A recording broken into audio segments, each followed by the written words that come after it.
starting off where we left off last Thursday, I just want to go through a couple of things. We talked about the swings, the importance of the radius in the swing, the importance of the low point in the swing. The only thing I didn't really touch on is really where the pressure in the hands and so forth. What we really want is when the ball comes down after the last turn, you load up a little bit on the left, arms come out, hammer stays up to the right. When the ball comes across through the low point, you should have pretty much equal pressure in both left and right hand. That's one of the biggest mistakes. It's people start to get a lot of pressure in the left hand. So it should be pretty equal. The head goes with the ball. And I think that was one of the things I didn't talk about last week. So think about engaging in your right hand more. The way we try to do it, again, this is what we try to do, is we squeeze a lot harder with the top hand on the handle and keep the left hand, which is inside the handle, pretty soft, you know. So when the ball comes around, drop, load up the left a little bit, and then the right side goes with the ball. And somewhere here at the low point, you should feel the same pressure in both hands. And I think that's one of the big mistakes that people don't do. Anyways, today's topic is going to be the turns. And we're going to talk a little bit about the differences between a toe turn, a heel turn. I said last time, the biggest difference between a toe turn and a heel turn is really the linear power in the throwing direction. With a toe turn, you have to create linear power by keeping the orbit up a little bit more on the right side so that you can get the ball going in the throwing direction. With a heel turn, the center of rotation is a little further back, so it's a lot easier to create tension because you're moving the body almost 2 feet in each turn. So when people think about what their thrower should do, whether they should do a 3-turn, a 4-turn, a toe turn, a heel turn, you know, we're not really telling people what to do, but the key is to generate linear pressure in the first 2 turns. What I mean with linear pressure is that you get acceleration into the sector, and it's just not going round and around. So that's why it's very important, especially with a toe turn, to get the right swings, get the right orbit, get the right low point in the swings. So enter in the turns. It's the way we try to do it. Is if you're a toe turner, the ball stays up, load up the left a little bit. There's going to be a little bit of a lean with the left shoulder. And then when the ball comes through, the right side goes with the ball. You know, and you try to turn all the way up to the high point, you know. So the key is to make sure this right side, you try to close the space a little bit. So your right leg doesn't come out this way, it comes out towards the 90-degree angle, you know. And what we try to teach is really trying to get the right knee to drive. This is kind of like the critical position in the throw, is getting the right knee and the right foot. The right foot slides up and down the left lower leg. This is the movement of the right. Boom, stays up, comes around, comes down. You cannot have the right foot in front of the knee. It's just too much drag and it's too slow. So sometimes you see people when they throw, they come around and they're really leading. They're leading with the foot. So the foot is ahead of the knee. That's like a no-no. Can't do that. So the way we teach it is 1, 2, 3. So it's 1, 2, 3. Same left. 1, 2, 3. So the key is to get the right leg up here, and it stays close, to this leg. I don't know if you can see it, but if I'm in this position, it stays close here, somewhere here. Some people will have a little more of a heel kick. Some people don't have as much knee lift, but the foot always stays next to the lower leg. And as you turn, extend, the foot comes down. So the way we think about the throws, people talking about landing on the heel, landing on flat foot, landing on the toe.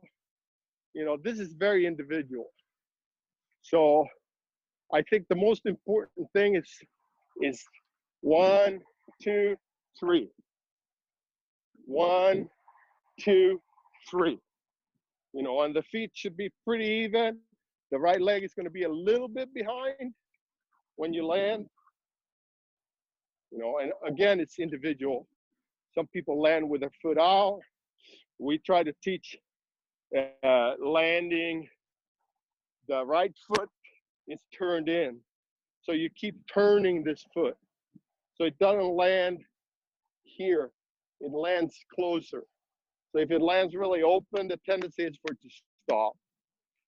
Okay? A lot of the corrections in the turns, coaches look at their feet, they look at this. Really, what you should look at is the orbit. The orbit tells you everything. So if you're a 4-turn thrower, there's 4 orbits. The orbit should be layered, meaning that one orbit will build on the next orbit. Obviously, the angle, first turn, second turn, third turn, fourth turn, it's going to get steeper as it goes. But all the mistakes are shown in the orbit. So that's why you don't really need to see where the feet land. You need to watch the orbit. And obviously, the bigger the orbit, the better, you know. But with that comes also the strength of the athlete, how much pressure they can withhold inside the core, and so forth.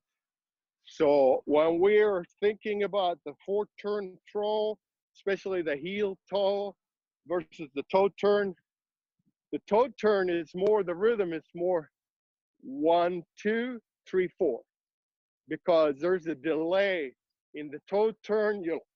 You land, and then it takes a little longer for you to get your heel down because you're on your toe. So it's 1, 2, 3, 4. Versus if it's 4 heel turns, it would be more 1, 2, 3, 4. So there's a difference in the rhythm of the throw. So a lot of times people try to make the rhythm of the toe turn throw the same as the heel turn throw. And what a lot of times what happens is when people land after the first turn, they go right into the second turn, and then you lose the tension. So it's a little bit of a delay. So it's 1, 2, 3, 4 versus 1, 2, 3, 4. So think about it a little bit, but you should see that in the orbit too.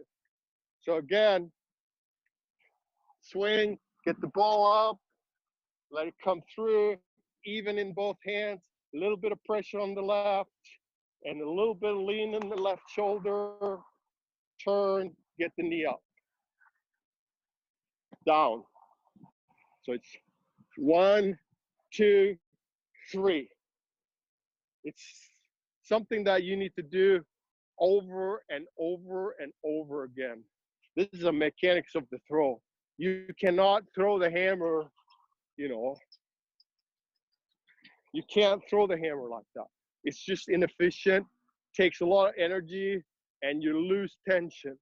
So what we talk about is leakage of power.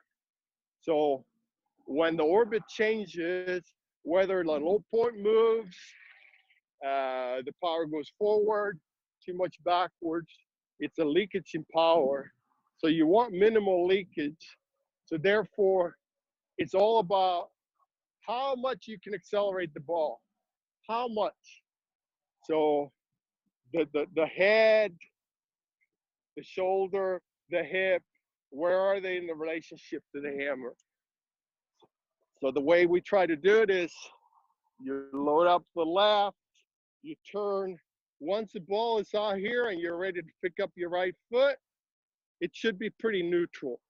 Hip, shoulder, hammer, hands, it's lined up.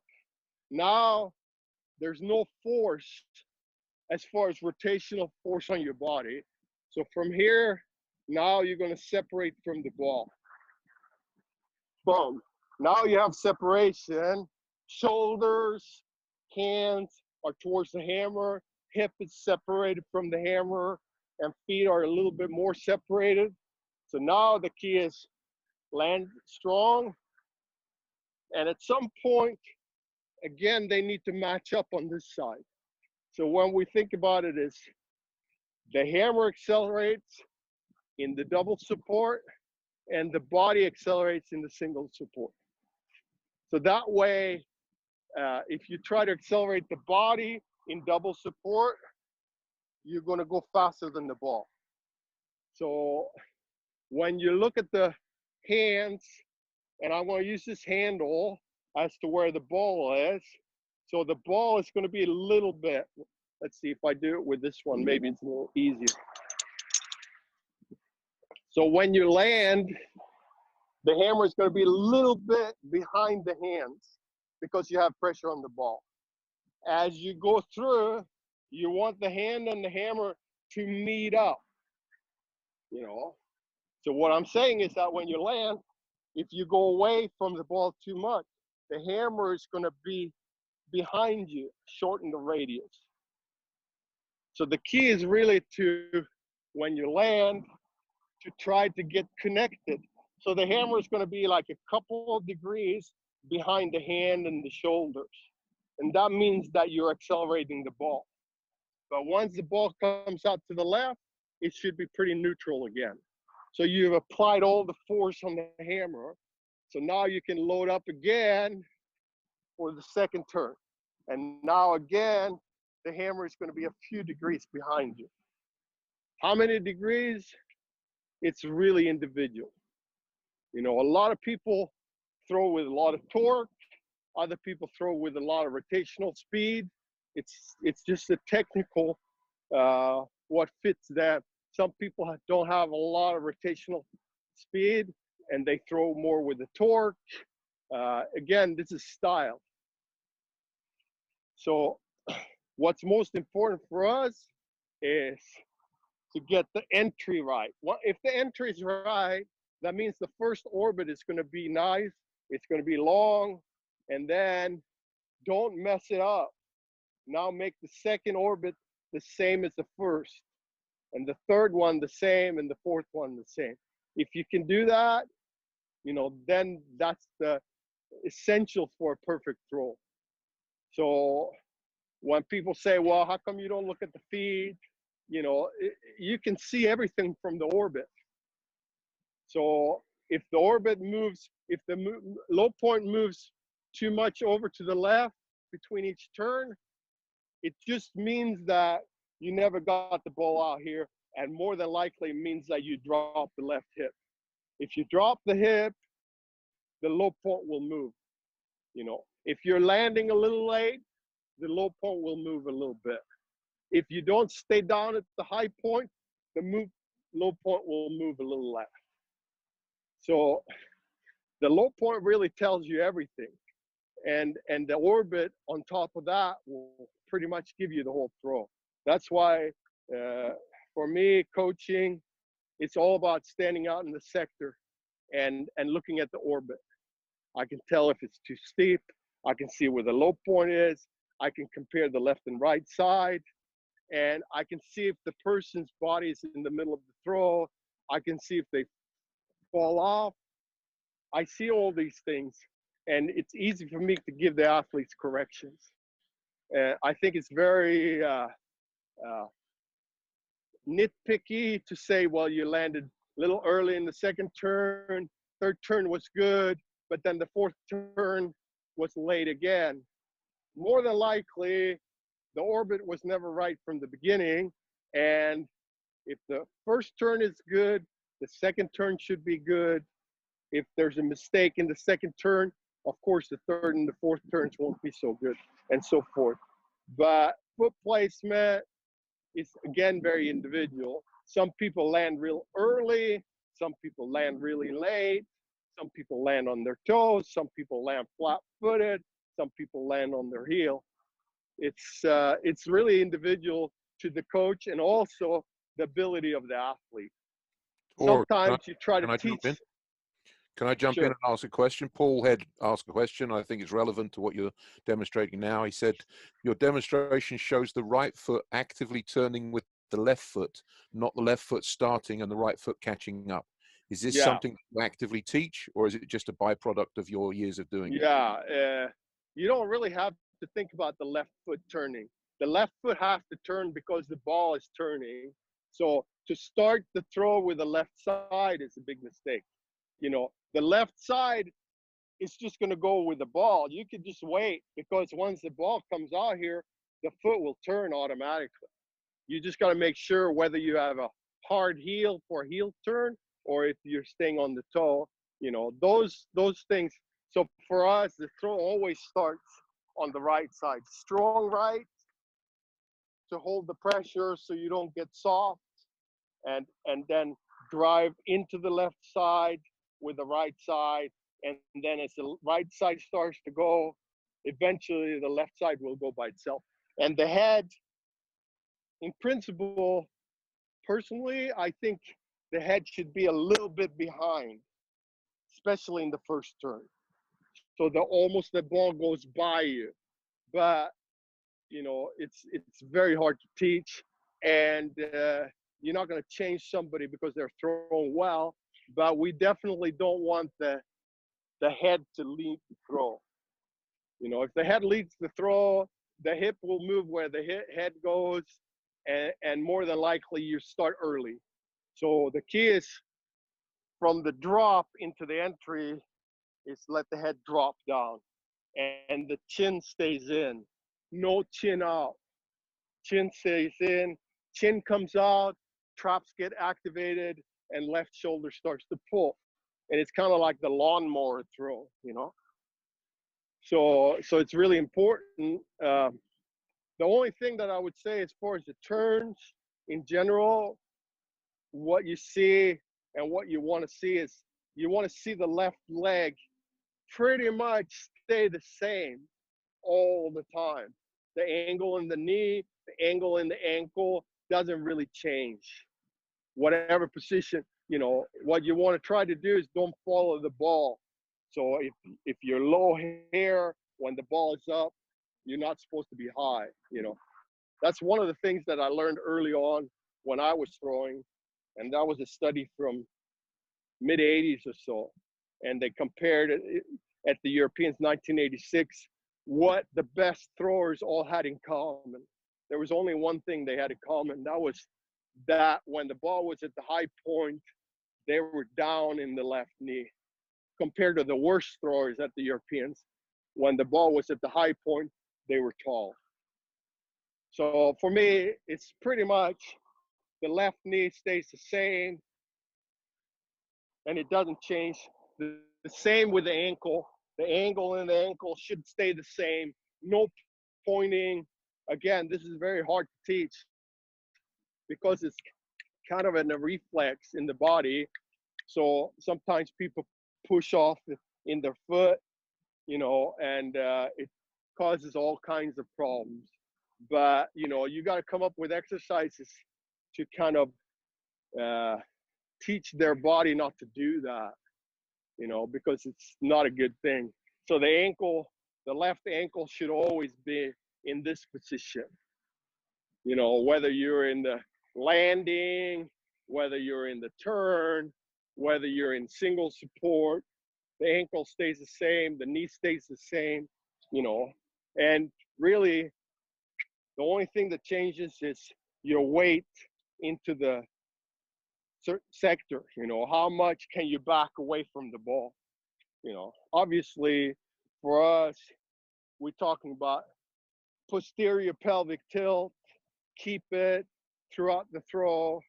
So basically the hip and the thighs kind of have the same angle, You know, we don't want the thighs to have one angle and the hip and the other angle. It's just a weak position. Same as when you do power cleans, right? You're going to be in this position at the second pull. You can't be in this position. Those are the basic things. So keep the left leg all the way through, and then the acceleration is really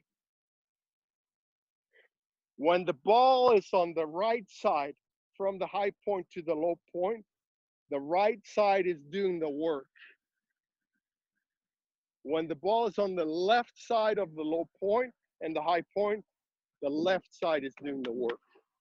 So if the ball is on the right side and you start going really strong with the left, you're going to move over to the right side. If, on the other hand,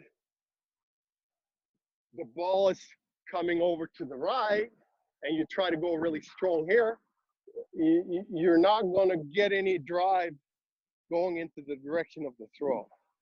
So when I look at the throws, what I really see a lot of people do is when they land, I don't want to see the right leg going soft, because when you land, the hammer's here. If the right leg goes soft, the right knee moves forward. That means the right hip moves forward and the left hip moves back. So what you really want to see is when you land, the right side stays strong. That means you're driving the ball over the left hip. And the acceleration of the hammer is really, it's almost like a slingshot, like a whip. So the hammer goes boom, accelerate out fast. Because the turning point is when it goes through the low point, and if the left hip is strong, the hammer is really going to accelerate out to the left. If you're really soft when you land in the right, then you're not going to get any power from that. So the right leg is going to relax, and you're going to move the left hip out of the way, and it's almost like pulling the clutch. So when the ball goes through the low point, it's just slowing down. And then the only way you can accelerate is by standing up. So for us, what we try to do is land, keep the right side strong, and really hold tension in the right side as the ball moves through. And then now everything comes back over the left. But the left hasn't moved around. So a lot of times what we're talking about is we're talking about the hips. And what we want to see is the right hip go around the left. Obviously, it's not going to be as much, but what we don't want to see is the left hip moving around the right, because that's when there's no acceleration. So the ball needs to sling out to the left, and the way that occurs is the more still you can have this, the more acceleration you're going to have. So a lot of times you see throwers, it looks really good, but there's just no linear power in the throw. They land, the right leg goes soft, the left hip moves back, and now it's like you're kind of rotating in the same spot. The orbit needs to go 1, 2, 3, 4. And if you relax the right leg when you land, there's no drive in the orbit. The orbit kind of goes back, and then the low point will move over. So for us, it's landing, a lot of weight on the left, and the right side stays strong, and just comes through like that. So the lower leg of the right doesn't go forward. The right knee, it's almost like you have a wall, and you don't want the right knee to go through the wall. So you move into the next room, next room, next room, next room, you know? So it needs to be progression. And part of that comes with having a strong heel. The hip is against the ball as the ball comes out to the left. So in this position, the hip is somewhere here. First turn is going to be more like this. Second turn, third turn, fourth turn. Uh, Somebody that's really good at it uh, is the Polish guy. He's very strong, won the world championships multiple times, and he's very, very strong in his hip and very aggressive in the last turn. And you need to get comfortable. There's something called the rightening reflex in the human body. So if you hold on to something and you start falling backwards, some people can't handle it equilibrium wise. So when they start falling backward, they pike the hip. So it's really important to try to get over that and let the hammer basically pull you out left. And then you can counter more and more and more. So you can trust the hammer. It's really simple. It's just very difficult to do. And again, it's if I have to say anything, it's drive the ball out left. Try to be somewhat neutral when you pick up the right foot. Keep the left shoulder long, soft. Feel the right side being involved. Then it really pulls you out long. And then now here's your counter. Same thing. Stay on the left. When you land, drive, neutral. It's very simple. I don't know if I've explained it well enough. If there's any questions, I think we're going to use those Yeah, that was for the good. last few minutes. That's good, Tor. We haven't got too many questions in, so now we're going to ask people to post their questions if they want, or if you want to speak to Tor, you can do that. Unmute your mic. But I think it was very clear. We got about 15 minutes or 10 minutes to answer any questions now. So anyone got anything? You can type it in the chat, and I'll ask Tor if you want clarification on any of those things. So Tor, it's interesting for me where you were talking about the sling in the entry, pushing the right hip around the left, holding the hip strong. There's a very strong link to shot put, and particularly discus. At the start of the discus, the biggest thing, you can't let this left hip collapse, and having to push that around. And that's what creates the sling also in the delivery of the discus. So it's very similar. It's a very similar approach. Yeah, I mean, I think all Sling the entry. throws they have a lot of carryover. I think,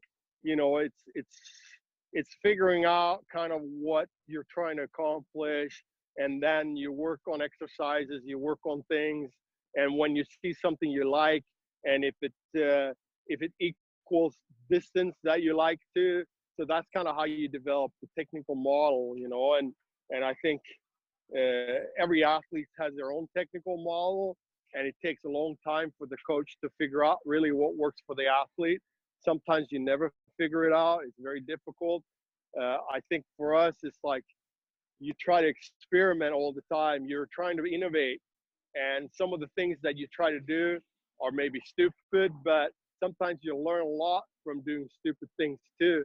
So, we monitor the throws pretty regularly, and we try to figure out what works, and we try to change accordingly. And as a thrower, what you do at 20 maybe it's totally different from when you do your 25 versus when you're 30.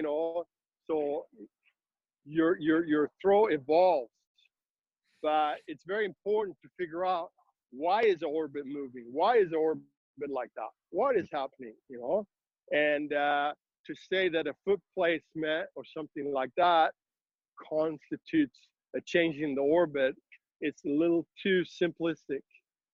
There's more to it than that. And Right. I think for us, it's just about evolving, developing, getting more power, basically stop the leakage, Yeah. make all the Yeah. power go into the throw. Exactly. Craig Murch is asking, he said, you said right foot landing is down to each athlete's style. What about the right foot pickup point? It's the same. Some people throw with a lot of speed. Obviously, if you throw with a lot of speed, the pickup is going to be very early. Pickup, like Koji's pickup was very early. Nick's pickup is probably the latest I've ever seen. you know, it depends on how you throw, you know, and to change the pickup of the right foot when somebody's been throwing for several years, it's not easy. It needs to be by doing other exercises. So for us, I think the principle is you think you have a problem, you figure out the problem, then you come up with an exercise that you think will fix the problem. In the warm up, you do the exercise, and then they throw a normal throw.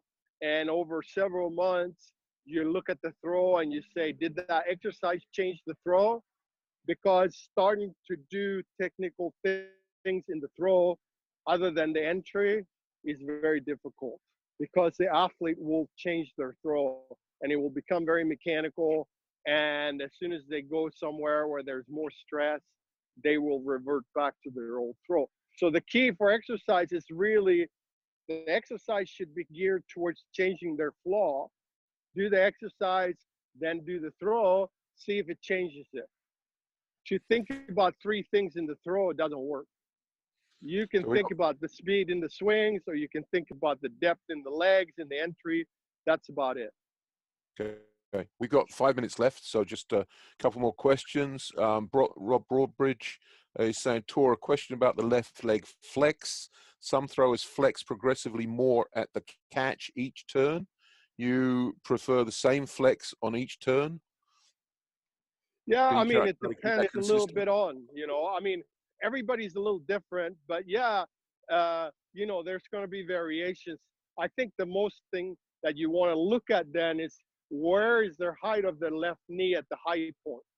Mm. Because if they're not hanging in the hammer at the high point, then that means that they don't have tension at the high point. If they don't have tension at the high point, more than likely they won't have tension at when the foot touches either. So I so remember when some. when when people don't have tension at the high point, they tend to land heavy on the right. I remember some discussions back in the 90s with Balazs Kiss and particularly about that, where he would actively try to sit underneath the hammer at the high point, use his body weight, so he actually got heavier. As he got heavier, he could actually accelerate the hammer also under the Yeah, I mean that's the support thought phase. process. It's to keep the same tension in the hammer at the high point. You need to hang in it, right? And then you need to have long radius, and your hip needs to be basically parallel to your arms, right? So the opening of the arms is really important. So you don't want your arms to open past 90 degrees anytime. It's very difficult to throw when the arms are open than more than 90 degrees. Mm. So if I don't move my hip towards the ball, my arms are going to be too open here. If I move my hips, then all of a sudden I'm back to 90 degrees. But if you're too open, you're weak. So you got to try to keep your hip within that 90-degree, you know, level here. And the same when it comes around here, you don't want to be like that. If it's too open here, again, you have no strength. So you need to be, it needs to be here, right? So now you're below 90 degrees. Obviously here, you're going to drive your hip towards the ball. You know, this thing when people say sit against the ball, it's a concept that I think was taken out of context. Yeah. That concept is not valid. Okay, last couple of minutes, Tor. So Gary Howe says, you mentioned that the right side is doing the work when landing on the right side. What is the point of emphasis for the athlete to push the ball to zero? What is the cue for the athlete upon landing to get used to pushing the right side? What do you think of? You know, I don't think anybody really think about pushing the ball. Elite throwers, we've talked about this a lot. Really what it is having pressure, intra-abdominal pressure, so that you don't lose the tension in the core, because then your hip is going to go. So it's really having that tension in the core, you know, and the push is going to be all from the right side. You can't push with the left, that's a pull. So that's why on the right side, when the ball is on the right side, the only push you can do is with this arm. You can't really push like that. the hammer is very heavy. So the only thing that you could do is you can have the hammer, those 2-3 degrees, you know, the hammer can be behind you 2-3 degrees, and you try to drive it, but you're driving it with your hip, you know, and it's all the right side. If you I think start using your, go ahead. we'll have a discussion on the intra-abdominal pressure because I think that's an important thing. Last question from Jorge Rodriguez. Tor, your opinion, the hammer late, early, or 90 degrees with the shoulder line? On the left side, or 90 degrees. I don't quite understand. So Yeah. the shoulders and the hammer are always going to stay together pretty much. You're going to have a little bit of a drag on the hammer, but the shoulders should always point towards the ball. Right. You know, you don't want to get into this position, because that means no radius. Okay. So you're going to get a little bit, but it's much better to be here. Okay. Well, it's going to cut off in a few seconds. So I'm just going to say, any questions, then put them on, reply on the